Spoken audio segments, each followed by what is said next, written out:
అందరికీ shalom. Hashem యొక్క మహాకృపను బట్టి మరొకసారి తాళ్ళూరు ప్రాంతంలో ఈ రీతిగా తోరా స్టడీ చేయడానికి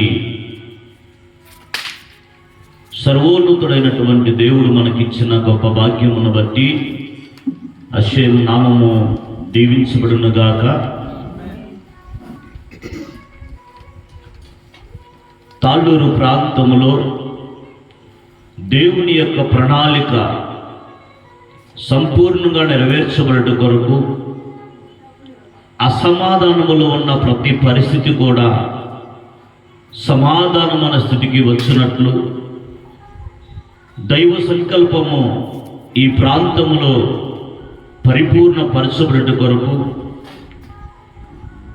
దేవుని కొరకు ప్రతి ఒక్కరూ కూడా ఆధ్యాత్మికమైన వెలుగుతో నింపబడి నడిపించబడినట్లుగా ఈ తోరా స్టడీ సమర్పిస్తూ ఉన్నా. చూడండి, గత వారంలో మనము ఒక ప్రాముఖ్యమైనటువంటి అంశాన్ని మనం ధ్యానం చేశాం. 6వ దినము దేవుడు సృష్టి చేసిన తరువాత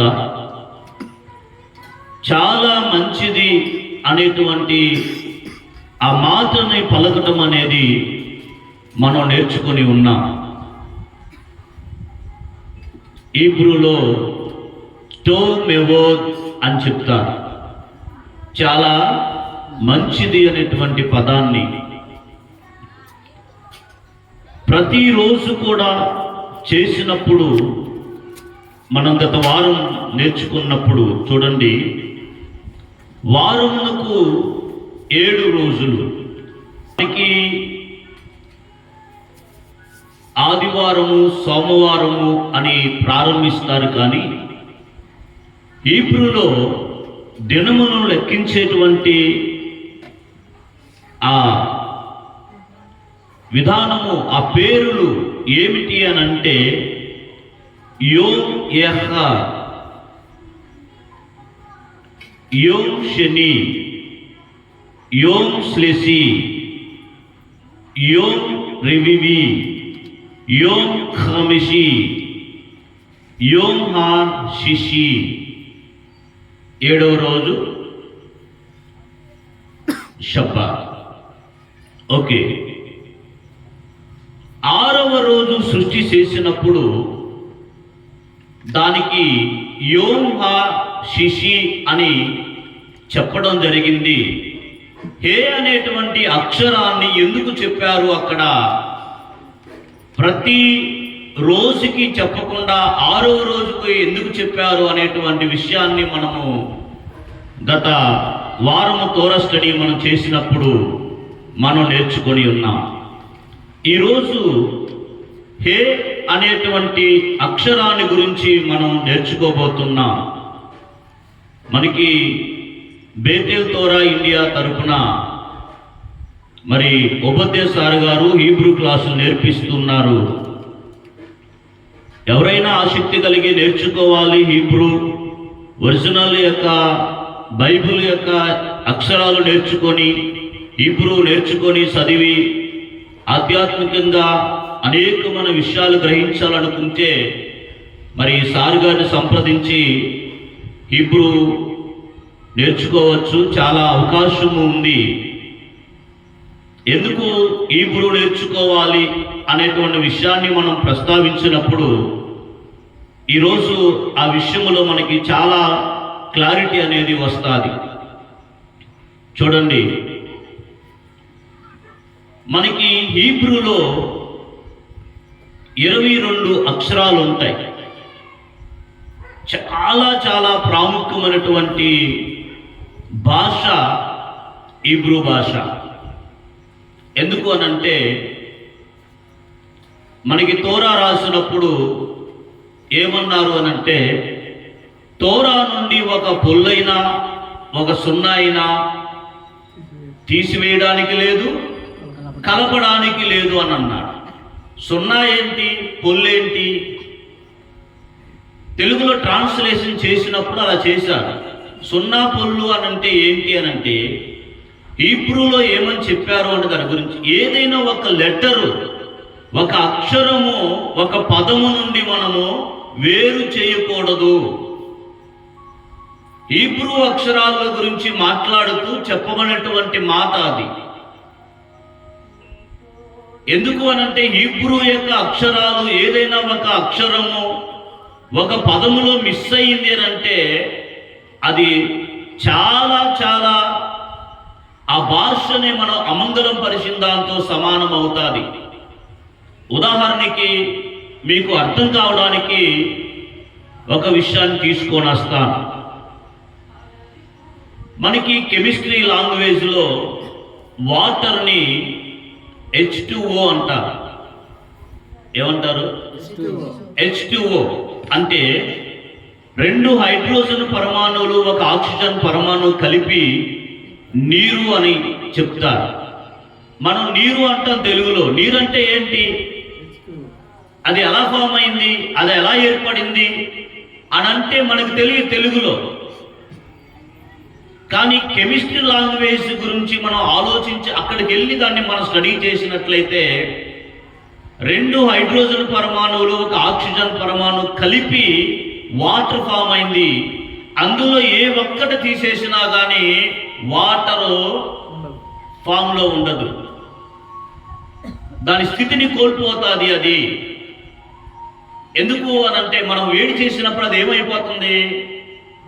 ఆవిరైపోతుంది.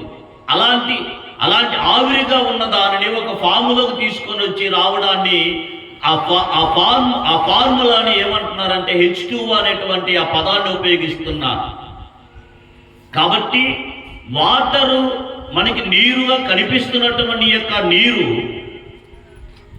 అది 3 గ్యాసులు అంటే 2 హైడ్రోజన్ పరమాణువులు ఒక ఆక్సిజన్ పరమాణువుతో ఏ విధంగా అది ఫామ్ అయిందో అదే విధంగా ఈ ప్రపంచం యావత్తు కూడా ఈ 22 అక్షరాలతో తయారు చేయబడింది. చాలా చాలా ప్రాముఖ్యము. హీబ్రూ యొక్క లాంగ్వేజ్ చాలా పరిశుద్ధమైనటువంటి భాష. అది చాలా మందికి అర్థం అవ్వదు. అన్ని భాషలతో హీబ్రూ భాష కూడా ఒకటే అని అనుకుంటారు. కాదు, ఏ భాషతో కూడా హీబ్రూ లాంగ్వేజ్ ఈక్వల్ చేయడానికి అవ్వదు. ఎందుకంటే అది చాలా ప్రత్యేకమైనది. అందుకనే దేవుడు తోరా కూడా హీబ్రూ భాషలో ఇవ్వడము ఆ ప్రజలకి జరిగింది. సృష్టి ప్రారంభము నుండి కూడా ఆదాము గారు మొదలుకొని వారి యొక్క హీబ్రూలో వారు మాట్లాడుతూ వచ్చారు. హీబ్రూను వారు నేర్చుకుంటూ కూడా వచ్చారు. కాబట్టి అదే విధంగా ఈరోజు ఒక తోరాలో ఉన్నటువంటి ఆ పదాల యొక్క అమరిక ఏదైతే ఉందో ఆ హీబ్రూ అక్షరాలతో ఉన్నటువంటి ఆ పదాలలో ఏ ఒక్క అక్షరము తీసివేసినా దాని యొక్క అర్థం మారిపోతుంది. దాని వలన చాలా నష్టము జరుగుతుంది. ఉదాహరణ చెప్పాను కదా. అదేవిధంగా ఇంకొక మాట కూడా మీకు చెప్తాను. హీబ్రూలో సత్యము అనేటువంటి ఆ పదాన్ని ఎమ్మెత్ అంటారు. దేనిని? సత్యము అనేటువంటి పదాన్ని ఎమ్మెత్ అంటారు. పొరపాటున రాసేటప్పుడు మనము ఆలెఫ్ మెమ్ తౌ దాని స్పెల్లింగ్ ఎప్పుడైతే పొరపాటున మనము ఆలెఫ్ రాయకుండా మెత్తని రాసామంటే అక్కడ సత్యమునకు బదులుగా మెత్తంటే మరణము అని రాసిన దాంతో సమానం. అప్పుడు టోటల్గా ఆ యొక్క వాక్య నిర్మాణమే ఫెయిల్ అయిపోతుంది. అందుకని తోరా యొక్క విషయాలకు వచ్చినప్పుడు పెద్దలు ఏం చెప్తారు? నీ ఇష్టానుసారంగా నువ్వు తోరాను ఎక్స్ప్లెయిన్ చేయకూడదు.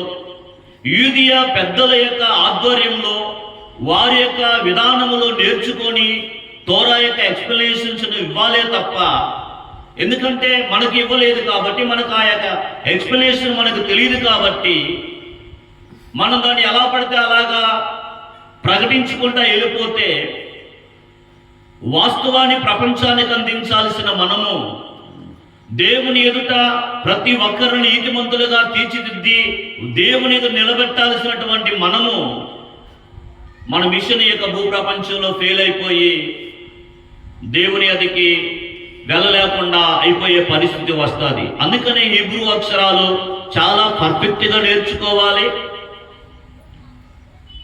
చాలా జాగ్రత్తగా కూడా నేర్చుకోవాల్సి ఉంది. కాబట్టి ఈరోజు మనము ఈ 22 అక్షరాలలో హే అనేటువంటి అక్షరము 5వ అక్షరం.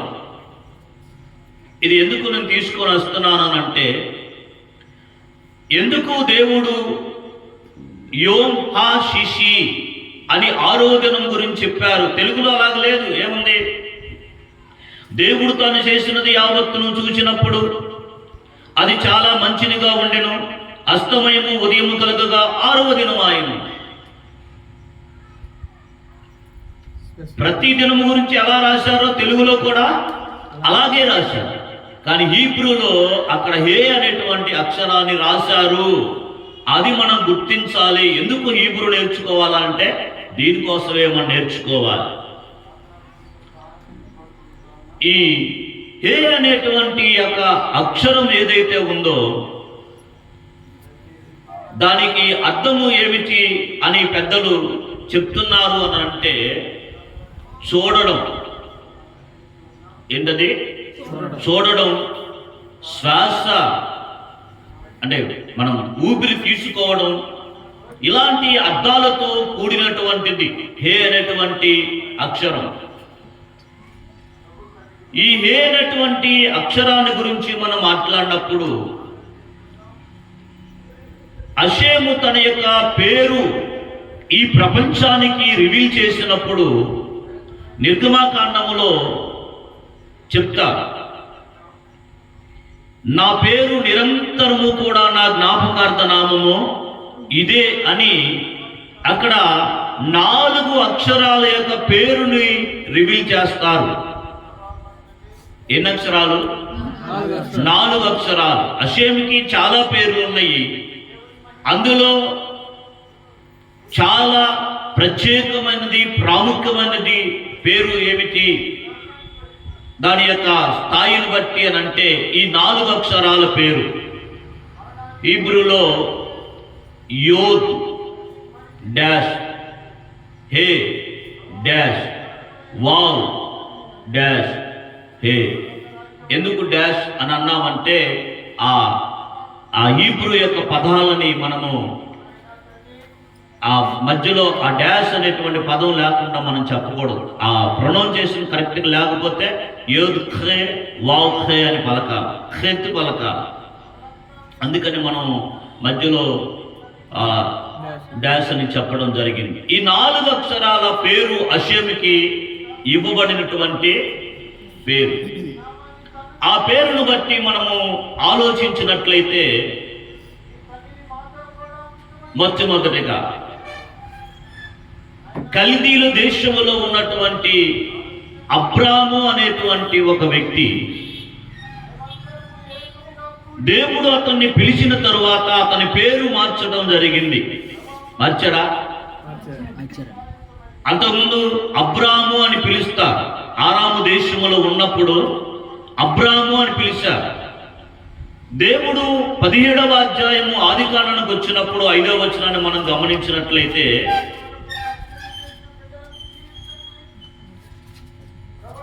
చదవండి 5వ వచనం. మరియు ఇక మీదట నీ పేరు అబ్రాము అనబడదు, నిన్ను అనేక జనములకు తండ్రినిగా నియమించితిని గనుక నీ పేరు అబ్రాహాము అనబడును అన్నాడు. ఇక్కడ ఏంటి? అబ్రాము, అబ్రాహాము. మనకి హీబ్రూలో చూసినట్లయితే అబ్రాహాం గారి యొక్క పేరు అబ్రామ్, ఆలివ్, వెత్, రేష్, షోపిత్ మెమ్. ఈ అబ్రాము అనేటువంటి పేరుకి దేవుడు హే అనేటువంటి అక్షరాన్ని, తన పేరులో ఉన్నటువంటి ఆ హే అనేటువంటి అక్షరాన్ని అబ్రహాముగా మార్చడానికి, ఆ అబ్రాహాం అనేటువంటి ఆ పేరుకి దేవుడు హే అనేటువంటి అక్షరాన్ని ఇవ్వడాన్ని బట్టి అతని పేరు అబ్రహాము అయింది. బాగా గుర్తుపెట్టుకోండి. దేవుడు తనలో ఉన్నటువంటి ఒక అక్షరాన్ని అబ్రహాముకి ఇవ్వడాన్ని బట్టి అతడు అనేక జనములకు తండ్రిగా మారుతున్నాడు. దేవుని యొక్క పేరులో ఉన్నటువంటి ఆ అక్షరం హే అనేటువంటి ఆ అక్షరము అబ్రాము అనేటువంటి ఆ పేరుకి కలపడాన్ని బట్టి అతడు అనేక జనములకు తండ్రిగా అవుతున్నాడు. హే అనేటువంటి అక్షరము అబ్రాహాము గారి యొక్క జీవితంలో రాకముందు అతడు ఏమై ఉన్నాడు? పిల్లలు లేనివాడై ఉన్నాడు, సంతానము లేనివాడై ఉన్నాడు. అతడు దేవుని యొక్క ప్రణాళికలో ఆదాము అవ్వకి ఇచ్చినటువంటి మీరు ఫలించి అభివృద్ధి చెంది విస్తరించండి అనేటువంటి ఆజ్ఞను అతడు పాటించలేని స్థితిలో ఉన్నాడు. అతడు ఎప్పుడైతే దేవుడు అబ్రాహాము అనేటువంటి పేరుకి తనలో ఉన్నటువంటి ఒక అక్షరాన్ని ఇవ్వడాన్ని బట్టి అతడు అనేక జనములకు తండ్రి అవుతున్నాడు. మామూలుగా ఆలోచించండి. తరువాత మనం చూసినట్లయితే ఆదికాండము అదే 17వ అధ్యాయం 15వ వచనంలో, మరియు దేవుడు నీ భార్య అయిన శారాయి పేరు శారాయి అనవద్దు, ఏలయనగా ఆమె పేరు శారా. నేను ఆమెను ఆశీర్వదించి ఆమె వలన నీకు కుమారుని కలుగజేసేదను, నేను ఆమెను ఆశీర్వదించేదను, ఆమె జనములకు తల్లి అయ్యుండును, జనముల రాజులు ఆమె వలన కలుగుదురని అబ్రహాముతో చెప్తున్నాడు. ఆమె పేరేం పేరు? ఇంతకు ముందు శారాయి. శారాయి స్పెల్లింగ్ ను మనం చూసినప్పుడు షీ రేష్ యోర్, అది శారాయి పేరు. శారా, షీ రేష్ హే. ఇప్పుడు శారాయి అనేటువంటి ఆ పేరులో దేవుడు ఏం చేశాడు?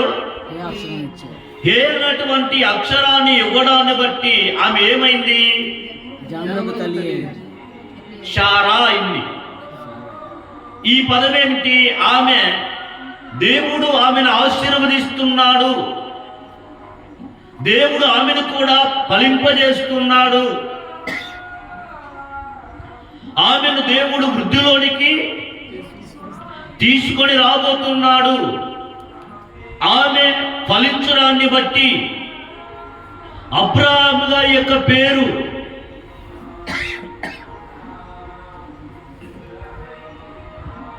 భూమి మీద కొట్టివేయబడకుండా నిలబడటానికి కారణమవుతుంది.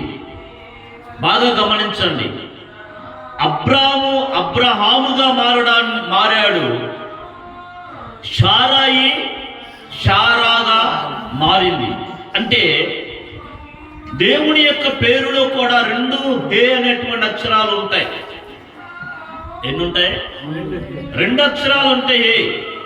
ఒకటి అబ్రహాము గారికి ఇవ్వడం జరిగింది, 2 శారమ్మ గారికి ఇవ్వడం జరిగింది. ఎందుకు దేవుడు వాళ్ళిద్దరికి ఇవ్వడం ఇచ్చారు? ఒకరికి ఇస్తే సరిపోదా? ఒక ప్రశ్న. నిన్ను అనేక జనములకు తండ్రిగా చేస్తున్నానని హే అనేటువంటి అక్షరాన్ని ఇవ్వడాన్ని బట్టి చెప్పారు, సరిపోదా?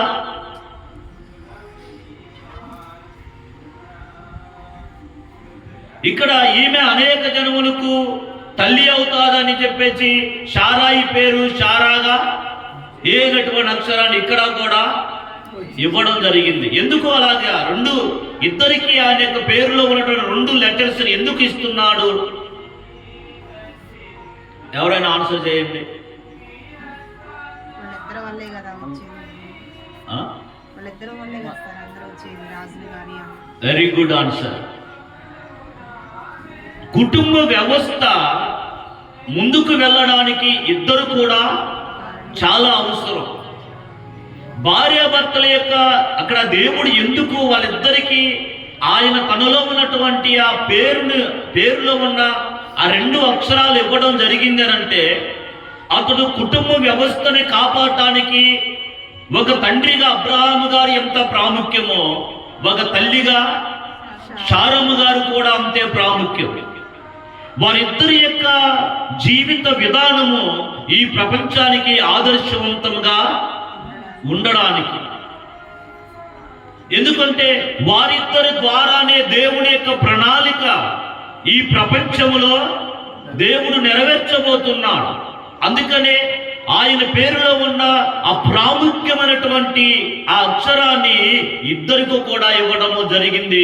వారిద్దరు కూడా ఆధ్యాత్మికమైన జీవితంలో ఒక స్థాయిలో వారు నిలబడాలి.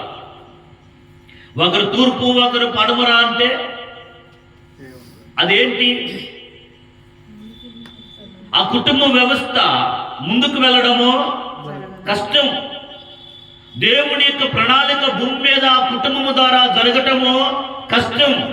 అందుకనే ప్రతి కుటుంబములో కూడా దేవుడు వారితో ఉండాలి.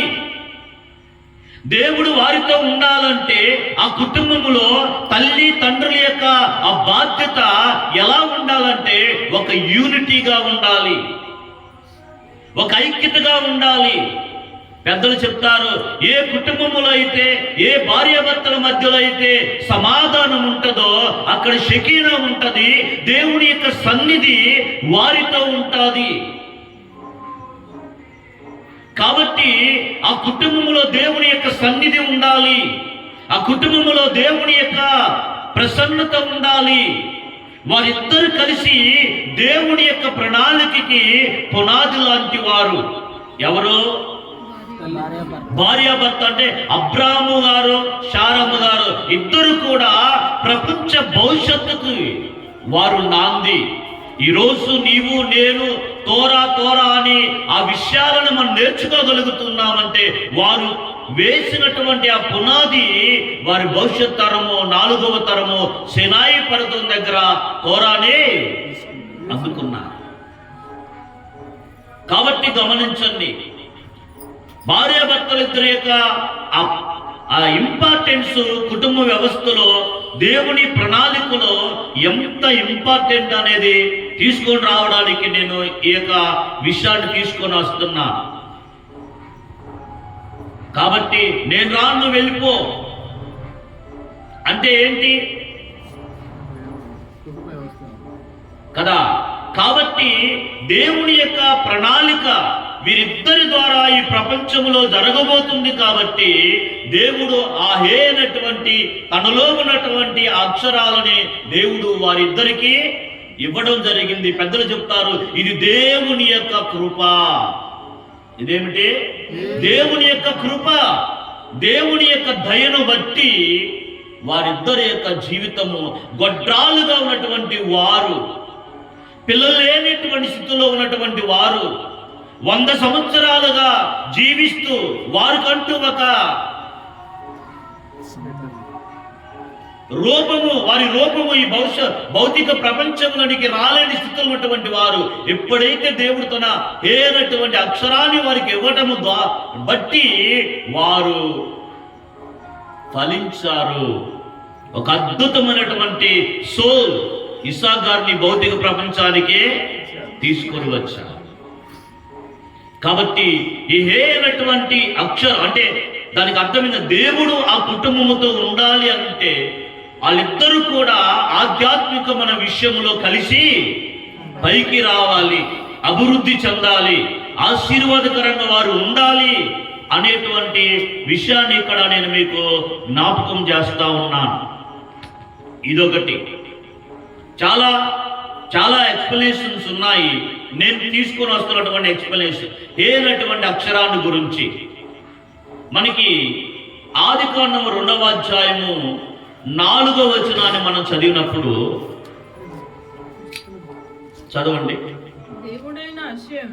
దేవుడైన అషే భూమిని ఆకాశమును చేసిన దినమందు భూమి ఆకాశములు సృజించబడినప్పుడు వాటి వాటి ఉత్పత్తి క్రమము ఇదే అన్నాడు. వినండి, ఏమన్నాడు? దేవుడైన అషే భూమిని ఆకాశమును చేసిన దినమందు భూమి ఆకాశములు సృజించబడినప్పుడు వాటి వాటి ఉత్పత్తి క్రమము ఇదే అని చెప్తూ ఉన్నారు. మనకి తెలుగులో ప్లెయిన్ గా మాట్లాడితే ఏముంది? దేవుడైన అషే భూమిని ఆకాశమును చేసిన దినమందు భూమి ఆకాశములు సృజించబడినప్పుడు వాటి క్రమం ఇదే అని అంటున్నారు. అంతేనా?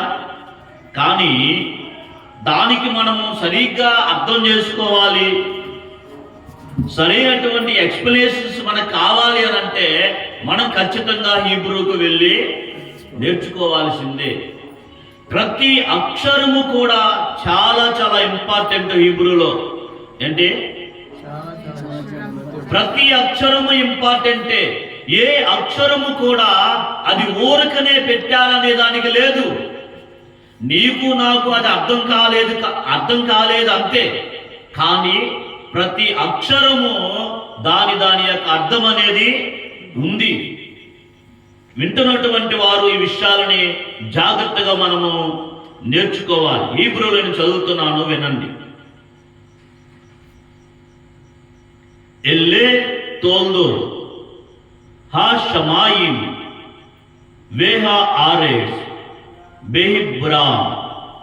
బెహిబారాం అని అంటున్నా.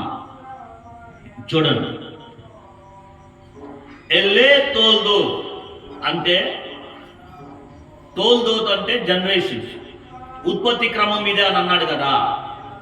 ఏ విధంగా భూమిని ఆకాశం చేశారో అనేటువంటి మాట చెప్తున్నారు కదా.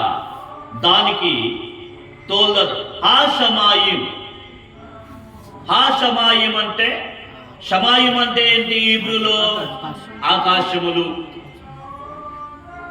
మాయిం అంటే వాటర్, షమాయిం అంటే ఆకాశం. హా అనేటువంటి పదాన్ని అక్కడ కూడా ఉపయోగించి ఆ షమాయిం అంటే ఆకాశము అందున్నటువంటి సమస్తము. ఏంటది? హా అంటే ఆకాశములు అందున్న సమస్తము. తర్వాత వేహ ఆరేస్, వే అనే పదం మనకి సార్ నేర్పిస్తున్నప్పుడు ఏం చెప్పారు? హే వే మరియు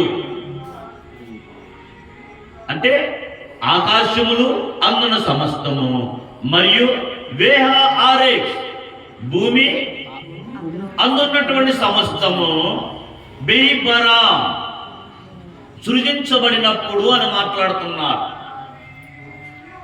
ఈ బే అనేటువంటి అక్షరాన్ని గురించి కూడా మనం మాట్లాడుతున్నప్పుడు ఏమని చెప్తున్నారు? ఈ బెత్తు, ఒక పదానికి ముందు బెత్తు అనేటువంటి లెటర్ వచ్చినప్పుడు తో అని గాని లో అని గాని వస్తుంది అర్థం, ఆ సందర్భాన్ని బట్టి. తో లో ఇన్ను. ఇక్కడ బెహిబరాం అంటే మనకి పెద్దలు ఏం చెప్తారంటే హీబ్రూ స్క్రోల్ అంటే చేతితో రాయబడినటువంటి స్క్రాల్స్ ఉంటాయి హీబ్రూ యొక్క టెక్స్ట్. అది ఒక చుట్టలో ఉంటుంది. అది రాసినప్పుడు దాంట్లో ఏ అనేటువంటి అక్షరము చిన్నదిగా రాయడం జరిగింది. బెహిబరాం హే అన్నది కదా, ఆ హే అనేటువంటి అక్షరము చిన్నగా రాయడం జరిగింది. మనకి అది చదువుకుంటా పోతాం తప్ప చిన్నగా ఎందుకు రాశారు, పెద్దగా ఎందుకు రాశారు అదే మనకి తెలియదు. అర్థమవుతుందా? కానీ ఏం చెప్పింది కదా, ప్రతి పదము కూడా అది చిన్నగా రాసినా పెద్దగా రాసినా ప్రతి దానికి కూడా అర్థం ఉంటుంది, మంచి మీనింగ్ ఉంటుంది అని చెప్పేసి చెప్తారు. ఎందుకు అని అక్కడ రాశారని అంటే చెప్పాను కదా, బెత్ అంటే ఎందుకు ఉపయోగించారు పదానికి ముందు? తో. విన్ను అంటే దానికి ఏమని చెప్తున్నారు చూడండి. దేవుడు ఆకాశము అందున్న సమస్తము, భూమి అందున్న సమస్తము సృజించబడినప్పుడు ఈ హే అనేటువంటి అక్షరముతో చేశారు అని అంటున్నా.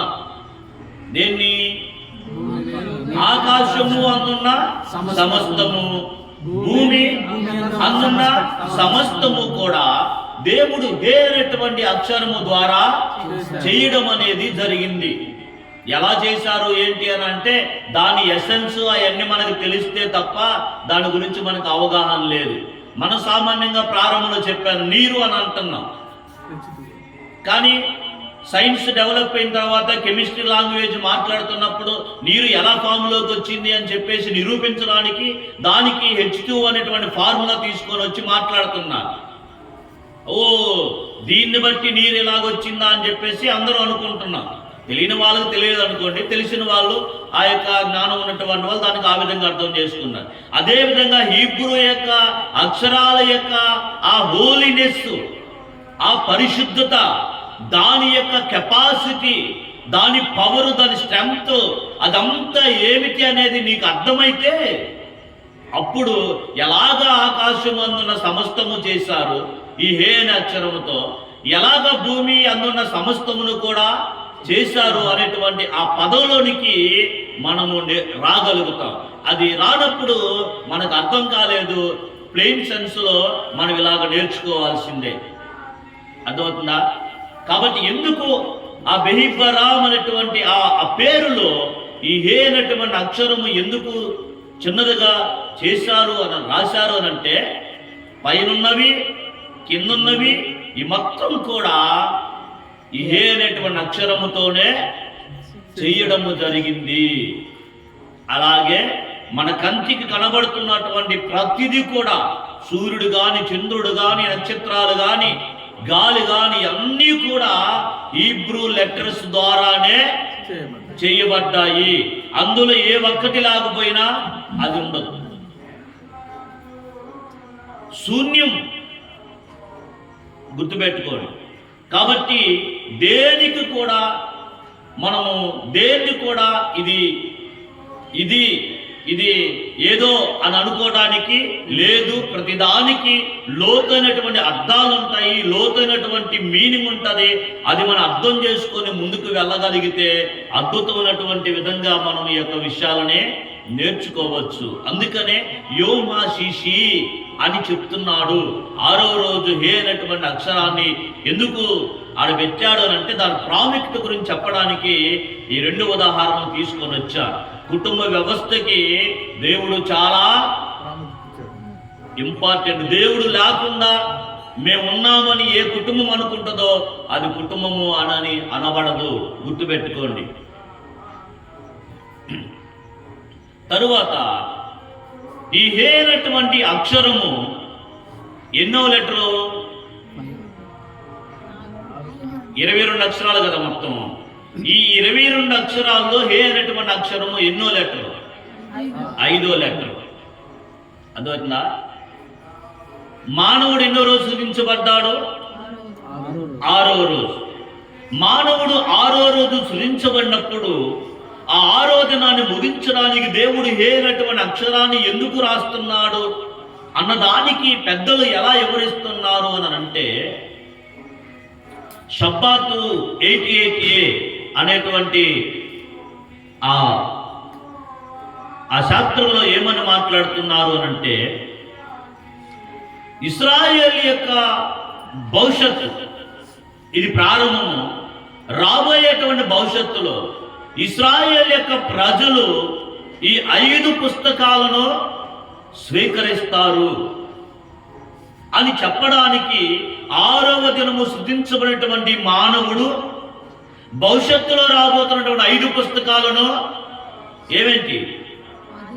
ఆదికాండం, నిర్గమాకాండం, లేవియకాండం, సంఖ్యాకాండం, ద్వితీయోపదేశ కాండం అనేటువంటి ఈ 5 పుస్తకాలను అతడు అంగీకరిస్తాడు, స్వీకరిస్తారు అని చెప్పడానికి దేవుడు యొక్క హే అనేటువంటి అక్షరాన్ని ప్రారంభములోనే రాశారు అని చెప్పేసి చెప్తారు. దానికి మనం చూస్తే రబ్బీ గారు మనకి వైజాగ్ ఉపదేశాల దగ్గరికి వస్తూ ఉంటారు. రబ్బీ గారు వచ్చినప్పుడు ఏం చెప్పారనంటే, ఈ 6 దినాలు కూడా సృష్టి చేసిన తరువాత ఈ సృష్టి అంతా కూడా ఊగుతూ ఉందంట, నిశ్చల స్థితిలో లేకుండా. ఏముంటదండి? అలా ఊగుతాం.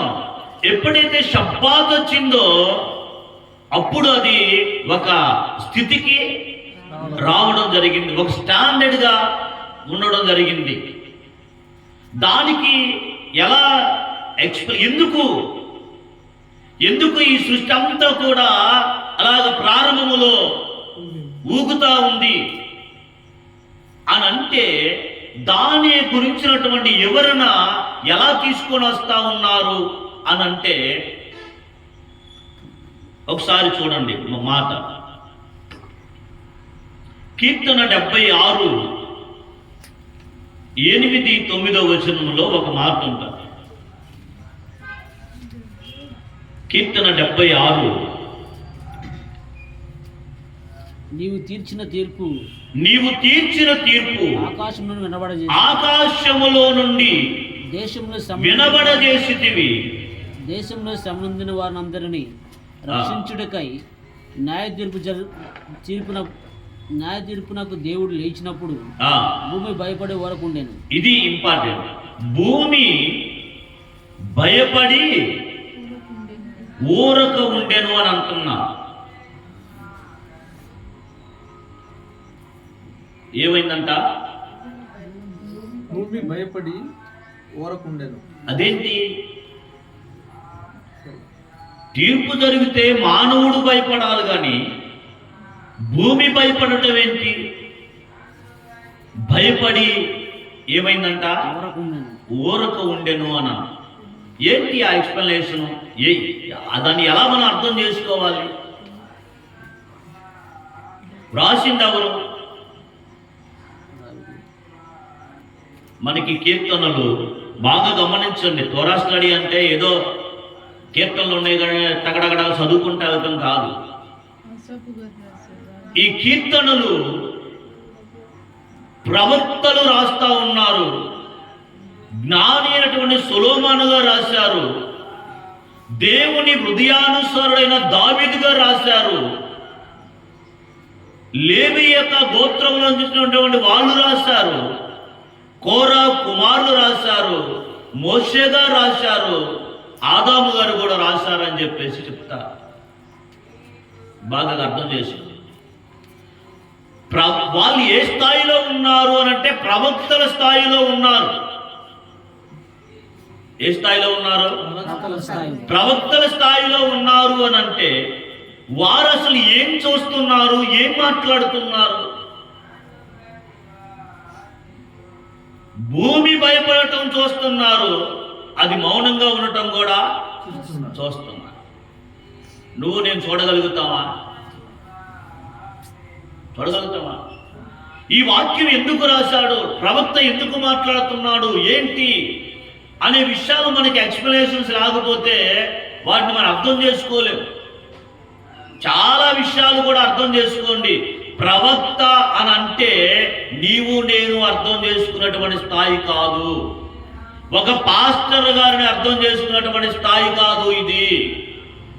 అది చాలా చాలా ఆధ్యాత్మికమైన హై లెవెల్. అది సామాన్యమైనటువంటి మనిషి ఆ స్థాయిని రీచ్ అవ్వలేడు, అందుకోలేడు. ఆ లేక జ్ఞానం అక్కడ ఉంటుంది. ఈ రోజుల్లో చాలా మంది ప్రవక్తలుగా పిలువబడుతున్నారు కానీ అది మానవులు పిలుచుకోవడానికే కానీ ప్రవక్తల స్థాయి వేరు.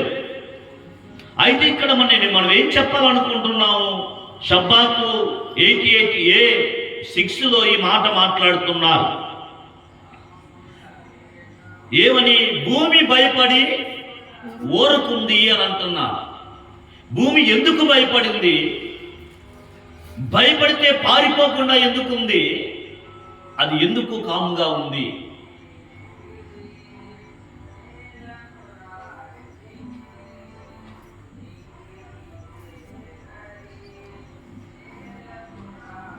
ఎందుకు అనంటే అక్కడ ముందు చదివాను, నీవు తీర్చిన తీర్పు ఆకాశములో నుండి వినబడజేసితివి. ఎక్కడి నుంచి? దీనికి ఎక్స్ప్లెనేషన్ ఏంటంటే, ఇశ్రాయేలు ప్రజలు కొన్ని వందల సంవత్సరాలు ఐగుప్తు దేశములో బానిసలుగా ఉండి దేవుని యొక్క వాగ్దానము నిమిత్తము కనిపెట్టుకొని ఇశ్రాయేలు దేవుడు వస్తాడు, మమ్మల్ని ఈ బానిసత్వం నుంచి విడిపిస్తాడు అనేటువంటి ఒక నిరీక్షణతో వారు ఎదురు చూస్తూ అబ్రహాము గారికి, ఇస్సాకు గారికి, యాకోబు గారికి ప్రమాణం చేసినటువంటి ఆ ప్రమాణమును నెరవేర్పులో భాగంగా వారు బానిసలుగా వారు దేవుని కొరకు కనిపెడుతున్నప్పుడు అద్భుతంగా మోషే గారిని దేవుడు ఏర్పాటు చేసి ఆయన ద్వారా ఇశ్రాయేలు ప్రజలని ఒకే ఒక రాత్రి గొప్ప విడుదలతో తీసుకొని వస్తున్నాడు బయటికి మోషే గారు. వారందరూ కూడా 50 రోజులు వచ్చేసరికి సీనాయి పర్వతము దగ్గర నిలబడి ఉన్నారు. ఎన్ని రోజులకి? 50 రోజులు. ఎక్కడి నుంచి? ఐగుప్తు దేశంలో ప్రారంభమైనటువంటి వారి యొక్క ప్రయాణము 50వ రోజు వచ్చేసరికి సీనాయి కొండ దగ్గర వాళ్ళందరూ కూడా ఉండడం జరిగింది. అక్కడ దేవుడు వారితో మనం ఇంతకుముందు మన తోరా స్టడీలో నేర్చుకున్నాం, మీరు నా మాట శ్రద్ధగా విని నా ఆజ్ఞలను నా కట్టలను మీరు అనుసరించి నడిచిన మీరు సమస్త భూమి మీద ఉన్న మానవులందరిలో నాకు స్వకీయ సాంపాద్యముగా ఉంటారు అని దేవుడు చెప్పి మోషే గారు చెప్పి కిందకు పంపించినప్పుడు వాళ్ళు చెప్పిన మాట ఏంటంటే, దేవుడు ఏం చెబితే అది మేము చేస్తాము, మేము వింటాము అని అన్నా. అందులో ఏముంది? మాకు నచ్చిద్దా మాకు నచ్చదా అనేటువంటి ఏమి కూడా వాళ్ళు పెట్టలేదు. దేవుడు ఏం చెప్తే అది మేము చేస్తామన్నా. అక్కడ దేవుడు ఆకాశము నుండి ఇశ్రాయేలు ప్రజలకి దేవుడు తోరానివ్వడము జరిగింది. ఆయన మాట్లాడుతూ ఉంటే మొదటి 2 ఆజ్ఞలు కూడా కొన్ని లక్షల మంది ప్రజలు సీనాయి పర్వతం దగ్గర విన్నారు అని చెప్తున్నారు పెద్దలు. ఆ శబ్దాలు ఆయన మాట్లాడుతున్నప్పుడు వారి ఆత్మలు కూడా బయటకు వచ్చాయట. అందుకే వాళ్ళు అంటున్నారు, అయ్యా దేవుడు మాతో మాట్లాడితే మేము సరిపోతాము, దేవుడు నీతో మాట్లాడితే నువ్వు మాతో చెప్పు, నువ్వేం చెబితే అది మేము చేస్తామని ఆ తర్వాత వాళ్ళు మోషే గారితో చెప్పడం జరిగింది. అదంతా కూడా చాలా అద్భుతమైనటువంటి సన్నివేశాలు. అవన్నీ కూడా మానవులుగా కింద స్థాయిలో ఉండి దేవుని యొక్క ధర్మాన్ని, ధర్మశాస్త్రాన్ని ఆయన ఇశ్రాయేలు ప్రజలతో సంభాషించినటువంటి ఆ సంభాషణని అర్థం చేసుకోవడం అది సామాన్య స్థితిలో అది అర్థమవ్వదు, గుర్తుపెట్టుకోండి. కాబట్టి దేవుడు తన మాటలని ఎక్కడి నుండి వినబడజేశాడు? ఆకాశములో నుండి ఆయన వినబడజేశాడు. దానికి చెప్తున్నా. మరి ఎందుకు భూమి భయపడింది అనంటే బాగా అర్థం చేసుకోండి. ఎందుకు బాబు ఎందుకు భూమి భయపడింది అనంటే దానికి పెద్దలు ఏమని చెప్తారంటే, ఇశ్రాయేలు ప్రజలు సీనాయి పర్వతం దగ్గర నిలబడినప్పుడు అది సివాన్ 6 సీనాయి పర్వతం దగ్గర నిలబడినటువంటి డేట్ ఎప్పుడు? సివాన్ నెల. ఇశ్రాయేలు ప్రజలకి దేవుడిచ్చినటువంటి నెలల్లో 3వ నెల అయిన సివాన్ 6వ తారీఖు సీనాయి పర్వతం ఎదుట ఇశ్రాయేలు ప్రజలందరూ కూడా నిలబడ్డారు. మానవుడు ఎప్పుడు చేయబడ్డాడు? ఏ 6వ రోజు? సృష్టి ప్రారంభపు 6వ రోజు. ఈ 6వ రోజు చేయబడినటువంటి మానవుడు 6వ రోజు రాబోతున్నటువంటి శివాన్ మాసము 6వ రోజున ఈ హేనటువంటి అక్షరము యోమ శిశి అని చెప్పబడినటువంటి యొక్క 5 ఏంటవి 5 పుస్తకాలు తోరా, 5 పుస్తకాలను తోరా అంటారు. ఈ 5 పుస్తకాలు గనక ఈ మానవుడు గనక అంగీకరించకపోతే, స్వీకరించకపోతే ఏం జరుగుతుంది అనేటువంటి దానికి భూమి భయపడుతుంది. ప్రారంభంలో ఏమన్నాడు? ఆదియందు దేవుడు భూమి ఆకాశమును సృజించెను, భూమి నిరాకారముగానో శూన్యముగాను ఉండెను. భూమి నిరాకారంగా శూన్యంగా ఎలా ఉందో, భూమి యొక్క భయం ఏమిటంటే, ఎప్పుడైతే ఇశ్రాయేలు ప్రజలు తోరాను గనక అంగీకరించకపోతే మరలా యొక్క భూమి యథాస్థితికి మారిపోతాది. ఎందుకు అనంటే, తోరా ఇవ్వడాన్ని బట్టే ఈ ప్రపంచము నీ పద్ధతిలో నీవు ఉండు, నీ క్రమములో నీవు ఉండు, నీ క్రమశిక్షణలో నువ్వు ఉండని నేర్పిస్తుంది. అదే కదా నోవా కాలంలో జలప్రళయం ఎందుకు వచ్చింది? క్రమశిక్షణ తప్పిపోవడాన్ని బట్టే కదా. మరలా భూమంతా కూడా నిర్మానుష్యంగా అయిపోయింది, జలప్రళయం చేత నాశనం చేయబడింది. అది ఎందుకు భూమి భయపడుతుందని ప్రవక్త చూసి మాట్లాడుతున్నాడు అనంటే, నేను ఎక్కడ మానవుడు తోరా అంగీకరించకపోతే నేను ఎక్కడ మరలా శూన్య స్థితికి వెళ్ళిపోవాల్సి వస్తుంది, నేనెక్కడ గందరగోళ స్థితికి మారిపోవాల్సి వస్తుంది, నేనెక్కడ నిర్మానుష్యంగా మారిపోవాల్సి వస్తుంది అన్న భయముతో భూమి భయపడతా ఉంది. అందుకనే భూమి భయపడుతుంది. మరి ఎందుకు ఊరుకుందయా అంది, ఊరుకుండెను అని ఎందుకు అంటున్నాడు అంటే, సీనాయి పర్వతం దగ్గర ఇశ్రాయేలు ప్రజలందరూ కూడా నిలవబడి వారు మాట్లాడుతున్న మాట, దేవుడు ఏం చెబితే అది మేము చేస్తాము, మేము వింటాము అని చెప్పిన మాటను బట్టి అమ్మయ్యా నేను బ్రతికిపోయాను. వారు తోరాను అంగీకరించారు. భూమి మీద మానవుడు జీవించడానికి నేను కారణమవుతున్నాను.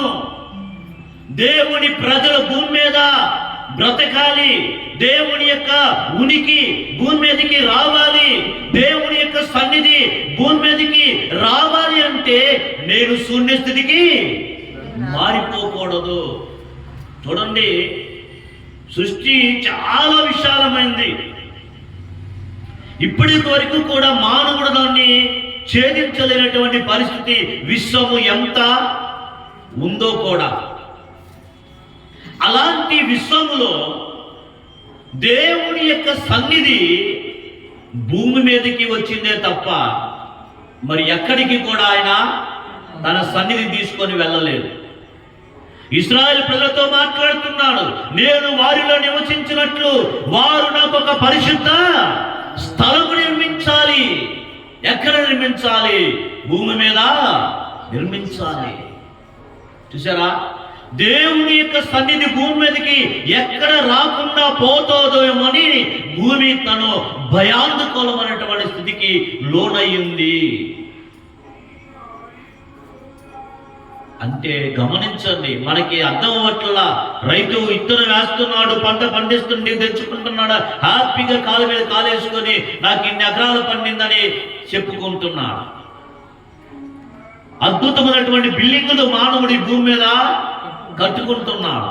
నువ్వెందుకు భూమి మీద ఉన్నావో నీకు తెలియకుండా, నీ కుటుంబంలో దేవుడు ఉన్నాడో లేడో నీకు తెలియకుండా, అబ్రాము శారమ్మ గారు భవిష్యత్తు పునాదికి వారు ఏ విధంగా దేవుని యొక్క అక్షరాలను వారి జీవితంలో తీసుకొని వారి భవిష్యత్తు జనాంగానికి వాళ్ళు పునాదులుగా ఎలా మారారో, నేటి తరములో నా కుటుంబము మేము దేవుని ప్రణాళికకి కారణముగా ఉండాలి. దేవుని ప్రణాళిక మా కుటుంబము ద్వారా ఈ భూ ప్రపంచంలో జరగాలి. దేవుని యొక్క ఉనికి మా కుటుంబము ద్వారా ఈ ప్రపంచంలో ప్రకటించబడాలి అన్నటువంటి ఆలోచనలైనటువంటి కుటుంబాలు ఈ భౌతిక ప్రపంచంలో ఎన్నున్నాయో చూడండి. విచ్చలవిడి ఆలోచన, విచ్చలవిడి జీవితానికి లోనైపోయి దేవుడా ఆయన అన్నటువంటి దుస్థితికి దిగజారిపోతుంది. నీవు నివసిస్తున్న భూమి భయపడిందే. ఎక్కడ దేవుని యొక్క సన్నిధి ఈ భూ ప్రపంచానికి రాకుండా పోతుందేమోనని. దేవుని యొక్క సన్నిధి భూమి మీదకి రావాలి అంటే ఆకాశము నుండి దేవుడు మాట్లాడుతున్న మాటలు భూమి మీద ఉన్న ప్రజలు వినాలి, వినాలి, అనుసరించాలి. ఈ భౌతిక ప్రపంచంలో లా ఉందా? ఈ భౌతిక ప్రపంచంలో గవర్నమెంట్ యొక్క లాస్ ఉన్నాయా లేవా? వాటి ప్రకారంగా కదా మనందరూ జీవిస్తున్నా. ఆధార్ కార్డు, ఇదిగో ఆధార్ కార్డు, రేషన్ కార్డు, ఇదిగో రేషన్ కార్డు, బ్యాంక్ కార్డు, ఎన్ని ఏటీఎం కార్డు, ఇవన్నీ కూడా ఈ భౌతిక ప్రపంచంలో గవర్నమెంట్ పెట్టినటువంటి రూల్స్ ఏనా? పాటిస్తున్నావా లేదా? ఎక్కడ ఆధార్ కార్డు లేకపోతే నువ్వు ఉన్నావో భూమి మీద లేదో కూడా తెలియదు ఈ యొక్క భౌతిక ప్రపంచంలో. అలాంటి దానికోసం నువ్వు ఎంపర్లాడి, అలాంటి దానికోసం నీవు భూమి మీద ఉన్నానని చెప్పుకోవడం కోసం, ఈ భౌతిక ప్రపంచంలో నీ ఉనికి నీవు సాడుకోవడం కోసం నీవు ఎన్ని కార్డులు ఉన్నాయో భూమి మీద అన్ని కార్డులు పుట్టించుకుంటున్నావే. ఆకాశమును దేవుడు వినబడజేసినటువంటి ఆ వార్త ఈరోజు నీ వ్యక్తిగత జీవితంలో ఉందా? ఆకాశమును దేవుడు వినిపించినటువంటి ఆ రూల్స్, ఆ రెగ్యులేషన్స్ ఈ రోజు నీ వ్యక్తిగత జీవితంలో, నీ కుటుంబ వ్యవస్థలో అవి ఉన్నాయా? ఆలోచించు. ఏ భూమి మీద నువ్వు బ్రతుకుతున్నావో ఆ భూమి నుండి మింగక ముందే, ఏ భూమి మీద నువ్వు బ్రతుకుతున్నావో ఆ భూమి మీద నీవు రాలిపోకముందే ఆకాశము నుండి దేవుడు వినిపించిన ఆ వార్త నీవు వినాలి, నీవు గ్రహించాలి, నీవు దానికి లోబడాలి, దాని ప్రకారంగా నువ్వు బ్రతకాలి. ఎప్పుడైతే అది మానవులో మిస్ అవుతుందో ఈ ప్రపంచంలో నువ్వేంటి? దేవుడు లేనటువంటి జీవితం ఏమిటి? అబ్రహాము గారి యొక్క జీవితంలో ఏనటువంటి అక్షమ రాకముందు అబ్రహాము గారు ఏమిటి? ఫలము లేదు.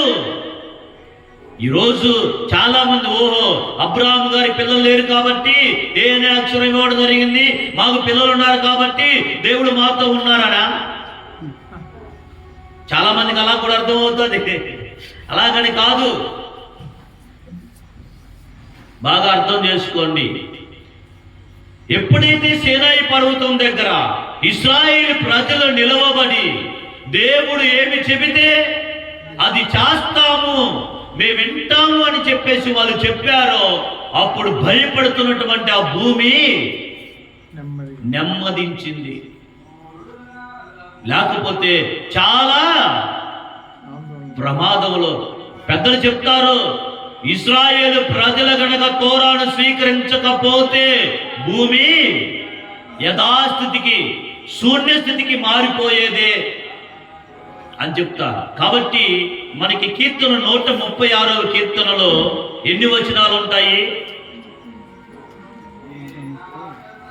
136వ కీర్తనలో మనకి 26 వచనాలు ఉంటాయి. ప్రతి శబ్దానికి చదువుతాం మనం. 26 వచనాలు ఉంటాయి. ఆదాము గారు మొదలుకొని మోషే గారు వరకు కూడా 26 తరాలు. ఎన్ని? 26 తరాలు. ఆదాము గారు మొదలుకొని మోషే గారి వరకు 26 తరాలు. ఈ 26 తరాలు కూడా కేవలం ఈ భౌతిక ప్రపంచం, మనం చూస్తున్నటువంటి యొక్క ఆకాశం ఇదంతా కూడా ఎలాగుంది అంటే దేవుని యొక్క దయ, దేవుని యొక్క కృప వలన నడిపించబడుతూ వచ్చింది. ఈ భూమి 26 తరాలు కూడా ఎదురు చూస్తా ఉంది దేవుని యొక్క సన్నిధి భూమి మీదకి రావడానికి. ఏ జనరేషన్స్ నిలబడతాది, ఏ వంశము నిలబడతాది.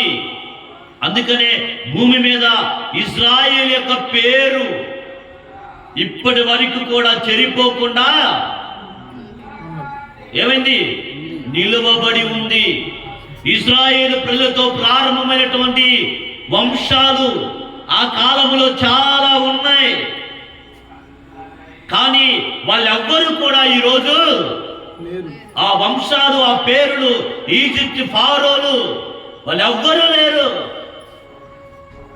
అప్పటి నుంచి ఇప్పటి వరకు కూడా భూమి మీద ఎవరి పేరు మారు మ్రోగుతూ ఉంది అనంటే ఇశ్రాయేలు పేరు మ్రోగుతుంది. కారణం ఏమిటి?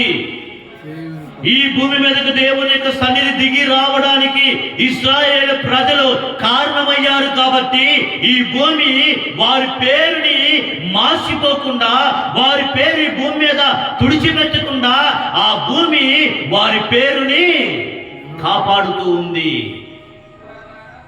ఇప్పటి వరకు కూడా ప్రపంచం భూభాగంలో ఆ భూభాగం ఇశ్రాయేలు ప్రజలు నివసిస్తున్న ఆ భూభాగానికి పరిశుద్ధ భూభాగం అని పేరు పెట్టబడింది.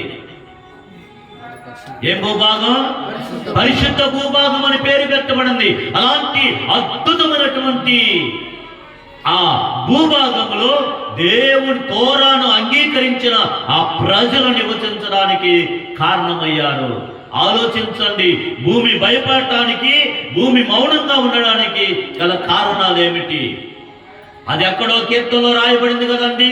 కీర్తనలో చెప్పిన మాటకి సృష్టి ప్రారంభములో 6వ రోజు చేయబడినటువంటి ఏ అక్షరానికి ఏంటంటే మీ సమాధానం అంటే అన్నిటికీ కూడా లింక్స్ ఉన్నాయి.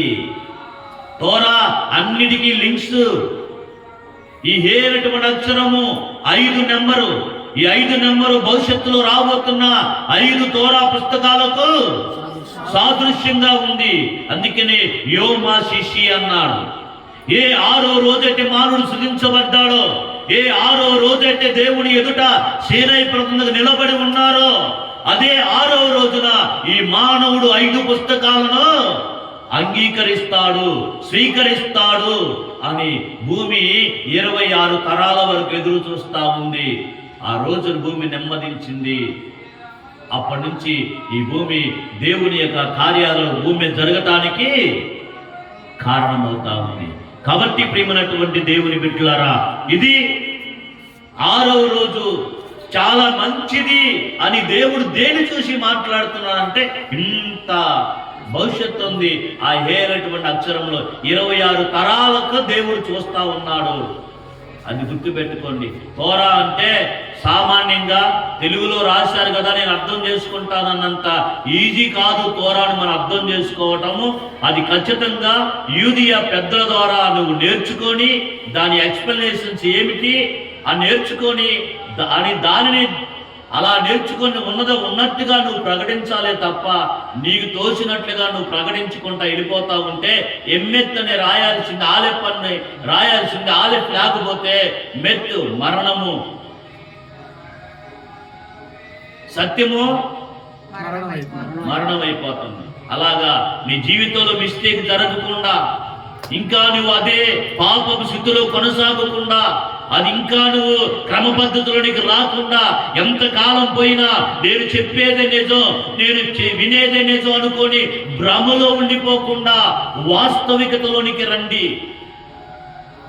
ఈ భౌతిక ప్రపంచంలో ఉన్న వాస్తవమైనటువంటి జీవితంలోనికి వచ్చి జీవించాలి అని చెప్పడానికే ఈ యొక్క తోరా స్టడీ మీ అందరి యొక్క ఆధ్యాత్మిక జీవితానికి ప్రయోజనకరంగా ఉంటుంది అనేటువంటి విషయాన్ని నేను తీసుకొని వచ్చి ఈ స్టడీ చేయటం అనేది జరిగింది. కాబట్టి ఆ ఒక్క అక్షరము పెట్టడాన్ని బట్టి ఇంత ఎక్స్ప్లెనేషన్స్ అనేవి రావడం జరిగింది. కాబట్టి ఆకాశము అందున్నటువంటి సమస్తము, భూమి అందున్నటువంటి సమస్తము కూడా ఏ అనేటువంటి అక్షరము ద్వారా చేయబడిందే. అది లేకపోతే